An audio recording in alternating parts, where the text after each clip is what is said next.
அம்மா சுஜாதா மாமியார் வீட்டுக்கு போக இருந்த பொண்ணு அனாமிகா கிட்ட கவலையோட, மாமியார் வீட்ல காலையில 10 மணி வரைக்கும் தூங்காதடிமா அப்படின்னு சொன்னாங்க. அப்போ அனாமிகா கிண்டலா, அப்படின்னா நான் 9 மணிக்கெல்லாம் எழுந்திரிச்சிடுறேமா அப்படின்னு சிரிச்சுக்கிட்டே சொன்னான். அப்போ சுஜாதா கவலைய மறந்துட்டு அவங்களும் சிரிச்சாங்க. நீயும் அப்பாவும் இப்படி சிரிச்சுட்டே இருங்க, மாமியார் வீட்ல நான் எப்படி இருக்கணும்னு பொண்ணு பார்க்க வந்ததுல இருந்து இப்ப வரைக்கும் சொல்லிக்கிட்டே இருக்கீங்க. எல்லா விஷயமும் மனசுக்குள்ள இருக்கு. புருஷனோட நல்லபடியா குடும்பம் நடத்திட்டு, மாமியார் சொல்றது எல்லாம் செஞ்சுக்கிட்டு, மாமனார நல்லபடியா கவனிச்சுக்கிட்டு, எல்லார்கிட்டயும் சாரதாவோட மருமக ரொம்ப நல்ல மருமகன்னு பேர் வாங்குற, போதுமா அப்படின்னு அனாமிகா சொன்னதும் சுஜாதாவோட மனசு சந்தோஷப்பட்டுச்சு. அப்பா ராஜையா அவங்க கிட்ட வந்தாரு. அம்மா அனாமிகா, நீ சொன்ன மாதிரி ப்ளூ ட்ரம் எல்லாம் மாட்டு வண்டியில கட்டிட்டம்மா. உங்க மாப்பிள்ள எங்க இருக்காருப்பா? தோட்டத்துல போன் பேசிக்கிட்டு இருக்காருமா அப்படின்னு சொன்னாரு. அனாமிகா தோட்டத்துக்கு வந்தா. ரமேஷ் தன்னோட போனை காதுல வச்சு பேசிக்கிட்டு இருந்தான். நாங்க இங்க இருந்து இப்பதான் கிளம்ப போறோம்ப்பா. சரிடா கண்ணா, ஒரு 10 நிமிஷத்துல நான் வீட்டுக்கு போயிடுவேன். உங்க அம்மா கிட்ட விஷயத்த சொல்றேன், நீயும் அனாமிகாவும் ஜாகிரதையா வாங்க. சரிங்கப்பா அப்படின்னு ரமேஷ் போனை கட் பண்ணான். அனாமிகா ரமேஷ் கிட்ட, நம்ம கிளம்புறதுக்கு அப்பா எல்லாத்தையும் ரெடி பண்ணிட்டாருங்க, நம்ம கிளம்பலாமா? கிளம்பலாம் அனாமிகா. ரமேஷ் அனாமிகா 2 பேரும் சேர்ந்து மாட்டு வண்டி கிட்ட வந்தாங்க. ட்ரம்ம பார்த்த ரமேஷ் குழப்பத்தோட, என்ன அனாமிகா இது, மாட்டு வண்டி முழுக்க இப்படி ப்ளூ ட்ரம்ம நிரப்பி வச்சிருக்க? இப்படியே போனோம்னா அம்மாவும் அப்பாவும் பயந்துருவாங்க. இதெல்லாம் வேணாம் அனாமிகா. அத்தை மாமா கவலைப்படாத அளவுக்கு நான் பாத்துக்கிறேன். ராகு காலம் வர்றதுக்கு முன்னாடி இங்க இருந்து நம்ம அங்க போகணும், கிளம்புங்க சீக்கிரங்க அப்படின்னு சொல்லிட்டு இருக்கும்போது ராஜையாவும் சுஜாதாவும் வண்டி கிட்ட வந்தாங்க. ராஜையா மாட்டு வண்டியோட கயத்தை மாப்பிள்ள கையில பிடிச்சு கொடுத்தாரு. அனாமிகா ஒரு கூலிங் கிளாஸ போட்டுக்கிட்டு ப்ளூ ட்ரம் மேல உட்காந்துட்டு இருந்தான். ரமேஷ் இஷ்டமே இல்லாம மாட்டோட கயத்தை பிடிச்சுக்கிட்டு நடந்து போனான். அனாமிகா ப்ளூ ட்ரம் மேல உட்காந்துக்கிட்டு சந்தோஷப்பட்டுக்கிட்டு இருந்தா. வெளியில இருந்து பிரசாத் வீட்டுக்கு வந்தாரு. ஏம்மா சாரதா, எங்க இருக்க? சாரதா கிச்சன்ல இருந்து காரப்பொடி டப்பாவோட வெளியே வந்தாங்க.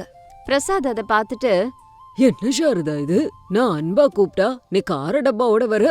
ஐய உங்க கண்ணுல கொட்டறதுக்காக இல்லைங்க, குழம்புல போடுறதுக்காக எடுத்தேன். நீங்க கூப்பிட்டீங்க, அப்படியே வந்துட்டேன். முதல்ல எதுக்கு கூப்பிட்டீங்கன்னு சொல்லுங்க. பையனும் மருமகளும் அவங்க வீட்ல இருந்து கிளம்பிட்டாங்களாமா, அதான் உன்கிட்ட சொல்லலான்னு உன்னை கூப்பிட்டேன். சொல்லிட்டீங்கல்ல, குழம்புல மிளகா பொடிய போட்டதுக்கு அப்புறம் ஆரத்திய கரைச்சு கொண்டு வந்து நிக்கிறேன். நீங்க போய் உங்க வேலைய பாருங்க. ஆலத்தை எடுத்துட்டு வெளியில வர்ற வரைக்கும் அவங்கள உள்ள விடாதீங்க நீங்க. சரி சாரதா அப்படின்னு பிரசாத் சொன்னதும் சாரதா அங்க இருந்து போயிட்டாங்க. பிரசாத் வீட்டு வாசல்ல நின்னுக்கிட்டு ரோட்டையே பாத்துக்கிட்டு நின்னுட்டு இருந்தாரு. மாட்டு வண்டியில உட்காராம ரமேஷ் மாடுகளை தள்ளிக்கிட்டு நடந்து வந்துட்டு இருந்தான். அனாமிகா கூலிங் கிளாஸ் போட்டுக்கிட்டு ஒய்யாரமா உட்காந்துட்டு வந்தா. இது ரொம்ப மோசம் அனாமிகா, நான் ஒரு புது மாப்பிள்ள, என்ன இப்படி நடக்க வைக்கிறதெல்லாம் நல்லாவே இல்ல. இது என்கிட்ட இப்ப சொல்லி என்ன யூஸ்? வீட்ல அப்பா கிட்டயே சொல்லிருக்கணும் நீங்க. அப்ப எங்க அப்பா நடந்து வந்திருப்பாரு, நீங்க என் பக்கத்துல உட்கார்ந்து வந்திருக்கலாம். நான் ஏதாவது சொல்றதுக்கு முன்னாடியே உங்க அப்பா என்கிட்ட, தம்பி எனக்கு புள்ளனாலும் மருமகனாலும் நீதான், எங்க கஷ்டத்தை புரிஞ்சுக்கோப்பான்னு சொல்றாரு. இதே டயலாக சொல்லி இந்த மூக்கணாங்கயிறை என் கையிலயும் கொடுத்துட்டாரு. இதுக்கு மேல என்ன பேச? அப்படின்னா இப்ப கூட எதுவும் பேசாம நடந்து முன்னாடி போங்க. வீட்டுக்கிட்ட நமக்காக அத்தையும் மாமாவும் காத்திருப்பாங்க. மாட்டு வண்டி ரெடியா இருந்துச்சு. சாரதா வாசல்ல ஆலத்தோட ரெடியா இருந்தாங்க. கொஞ்ச நேரம் போனதுக்கு அப்புறமா ப்ளூ ட்ரம்ம ஏத்திக்கிட்டு மாட்டு வண்டியில இருந்து இறங்கின மருமகளை பார்த்து ஆச்சரியப்பட்டாங்க. பயந்துகிட்டே திருஷ்டி எடுத்தாங்க. அந்த வலது காலை வச்சு உள்ள வாமா அப்படின்னு ஆலத்தை எடுத்துட்டு போனாங்க. அனாமிகாவும் ரமேஷும் உள்ள வந்தாங்க. சாரதாவும் பிரசாதும் அவங்க கிட்ட வந்தாங்க. என்னம்மா இது, மாட்டு வண்டி முழுக்க ப்ளூ ட்ரம்மா இருக்கு. அத்தை, அத பார்த்து எதுக்காக இப்படி பயப்படுறீங்க? அம்மா மருமகளே, இந்த ப்ளூ ட்ரம்ம எதுக்காக உபயோகப்படுத்துறாங்கன்னு அக்கம் பக்கத்துலயும் டிவிலையும் உங்க அத்தை பார்த்தா. மனைவிகள் தான் யூஸ் பண்றாங்க, இப்பெல்லாம் மருமகள்கள் யூஸ் பண்றாங்களேன்னு ஒரு பீதியில உங்க அத்தை பாக்குறா அப்படின்னு பிரசாத் சொல்லும்போது அவர் முடிக்கிறதுக்குள்ளேயே அனாமிகா பேசினா. ஐயோ அத்தை, நானு இந்த ப்ளூ ட்ரம் எல்லாம் எதுக்கு கொண்டு வந்தேன்னு தெரியணும்னா முதல்ல வேலைக்காரங்களை கூப்பிடுங்க, இது எல்லாத்தையும் உள்ள கொண்டு போய் வைக்க சொல்லுங்க அப்படின்னு சொன்னான். 10 நிமிஷத்துல வேலைக்காரங்களோட சேர்ந்து பிரசாத் ப்ளூ ட்ரம்ம உள்ள கொண்டு வந்து வச்சாரு. பணத்தை கொடுத்ததும் வேலைக்காரங்க போயிட்டாங்க. சாரதா பயந்துகிட்டே பாத்துட்டு இருந்தாங்க. அனாமிகா ப்ளூ ட்ரம்மோட மூடியெல்லாம் திறந்து காமிச்சா. ஒரு ட்ரம்ல சமையல் பாத்திரங்கள், இன்னொரு ட்ரம்ல குடங்கள், இன்னொரு ட்ரம்ல பலகாரம், காய்கறி, பழங்கள் எல்லாமே இருந்தது. இன்னொரு ட்ரம்ல வீட்டு உபயோக பொருள் இருந்தது. அதை பார்த்ததுக்கு அப்புறம் தான் சாரதா மனசே ஆறுச்சு. அத்த, கல்யாணம் அப்பவே எங்க அப்பா அம்மா இது உங்க எல்லாரும் முன்னாடியே குடுக்கலான்னு இருந்தாங்க. அதெல்லாம் இருக்கட்டும்மா, இது எல்லாத்தையும் சாதாரணமா கொண்டு வர முடியாதம்மா உன்னால. இந்த ப்ளூ ட்ரம்ல கொண்டு வந்து ஆளை பயமுறுத்திட்டியே. அத்த, நீங்க சொன்ன மாதிரி இது எல்லாத்தையும் நார்மலா கொண்டு வரலாம். ஆனா மாட்டு வண்டி பாருங்க, ஏதாவது கீழே விழுந்துருச்சுன்னா அதனாலதான் ட்ரம்ல போட்டு கொண்டு வந்தேன். இதுல ஏதாவது மிஸ் ஆயிடுச்சுன்னா மறுபடியும் வாங்க முடியுமா? உங்களுக்கு தான் தெரியும்ல, நாங்களே ஒரு ஏழை. இது எல்லாத்தையும் வாங்கறதுக்கு நாங்க எல்லாரும் எவ்வளவு கஷ்டப்பட்டோன்னு தெரியுமா? சாரதா வேற எதுவுமே பேசல. அதை தவிர வேற எந்த உத்தேசமும் இல்ல.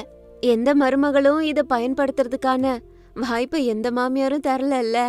சாரதா எதுவும் பேசாம அங்கிருந்து போயிட்டாங்க. அனாமிகா ப்ளூ ட்ரம்ல கொண்டு வந்த பொருட்கள் எல்லாத்தையும் கொண்டு போய் அடுக்குனா.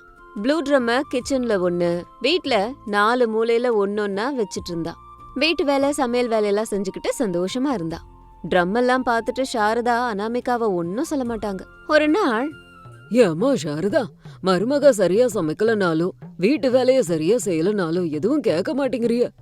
வீட்ல எங்க திரும்பினாலும் ப்ளூ ட்ரம் கண்ணுக்கு தெரியும் போது எதை கேட்க முடியும் சொல்லுங்க? ஐயோ ராமா, ப்ளூ ட்ரம்மோட நம்ம மருமக ஏன் வந்தன்னு சொன்னால, அப்புறமும் உனக்கு என்ன இவ்ளோ பயம்? இவ்ளோ நாளா இந்த ப்ளூ ட்ரம்ம மனைவிகள் புருஷங்களுக்காக யூஸ் பண்ணாங்க. மருமக மாமியாருக்காக யூஸ் பண்றது நம்ம வீட்ல இருந்து ஆரம்பிச்சிடுச்சுன்னா என்ன பண்றது? அடச்ச, நம்ம மருமக அப்படியெல்லாம் ஒண்ணும் பண்ண மாட்டா, பயப்படாத அப்படின்னு தைரியம் சொன்னாலும் சாரதா எதுவுமே பேசாம அந்த இடத்த விட்டு போயிட்டாங்க. அன்னைக்கு ராத்திரி மணி 12 தாண்டுச்சு. மாமியார் சாரதா பயந்துகிட்டே ஒரு ப்ளூ ட்ரம் பக்கத்துல நின்னாங்க. அதுக்கு பக்கத்துல அனாமிகா கோபமா நின்னுட்டு இருந்தா. குழம்புல காரத்தை அதிகமா போடுவேன், கேப்பீங்களா? கேட்க மாட்டேம்மா. உப்பு அதிகமா போட்ட கேப்பீங்களா? அப்ப கூட கேட்க மாட்டேன். இங்க பாருங்க அத்த, நான் சொல்றத கவனமா கேளுங்க. எனக்கு பிடிச்சத செய்வேன், இஷ்டப்படி நான் இருப்பேன். என்னை எதுவும் கேட்க கூடாது, திட்டவோ மிரட்டவோ கூடாது. என்னைக்காவது ஒரு நாள் ஆவேசமா கோபமா பேசுனா அப்படின்னு சொல்லிக்கிட்டே அனாமிகா ப்ளூ ட்ரம்ம பார்த்தா.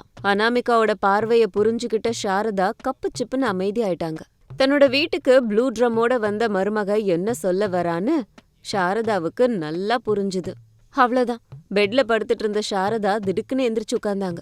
வேர்வை ஊத்திக்கிட்டு இருந்துச்சு. பிரசாத் எந்திரிச்சாரு. சாரதா, இந்த நேரத்துல என்னாச்சு? நீ கண்ட கனவெல்லாம் உண்மை கிடையாது, அதெல்லாம் நடக்காது. சாரதா தண்ணி குடிச்சிட்டு படுத்துட்டாங்க. மறுநாள் பயங்கரமான மழை பெய்ய ஆரம்பிச்சது. சாரதாவோட வீடு, கிச்சன் எல்லாம் ஒழுகிட்டு இருந்தது. அனாமிகா அவ கொண்டு வந்த ப்ளூ ட்ரம்ம ஒழுகுற இடத்துல கொண்டு போய் வச்சா. ராத்திரி ஆச்சு, மழை பெஞ்சுக்கிட்டே இருந்தது. கரண்ட் இல்ல, மெழுகுவத்தியே ஏத்துனா. அனாமிகா புத்திசாலித்தனமா யோசிச்சு ஒரு ப்ளூ ட்ரம் மேல ஸ்டவ்வ வச்சா. ஸ்டூல வச்சு சிலிண்டரை வச்சா. எல்லாருக்கும் தேவையான சமையலை செஞ்சுக்கிட்டு இருந்தா. மருமகளோட புத்திசாலித்தனத்தை பார்த்து வீட்ல உள்ள எல்லாரும் சந்தோஷப்பட்டாங்க. அத்த, மழைய பார்த்தா இப்ப விடுற மாதிரி ஒன்னும் தெரியல. இந்த ப்ளூ ட்ரம் மேலேயே உட்காந்து எல்லாரும் சாப்பிட்டுடுறீங்களா அப்படின்னு சொல்லி எல்லாருக்கும் ப்ளூ ட்ரம் மேலேயே சாப்பாடையும் போட்டு வச்சிருந்தா அனாமிகா. வெளியில மழை, வீட்டுக்குள்ள ப்ளூ ட்ரம் மேல சாப்பாடு சூடா. சாரதா குடும்பத்துக்கு அந்த சூழல் ரொம்ப பிடிச்சிருந்தது. எல்லாரும் சந்தோஷமா பேசிக்கிட்டு சாப்பாடு சாப்பிட்டுக்கிட்டு அன்னைக்கு பொழுத அப்படியே கழிச்சாங்க. மறுநாள் காலையில விடிஞ்சது. சாரதா, பிரசாத், ரமேஷ் எல்லாரும் அனாமிகாவை பாராட்டினாங்க. எல்லாரும் சேர்ந்து சந்தோஷமா பிரச்சனை இல்லாம வாழ்ந்தாங்க. இது இன்னைக்கு ஸ்டோரி. இதே மாதிரி இன்னொரு ஸ்டோரியோட உங்களை மறுபடியும் மீட் பண்றேன். அது வரைக்கும் பாய் பாய்.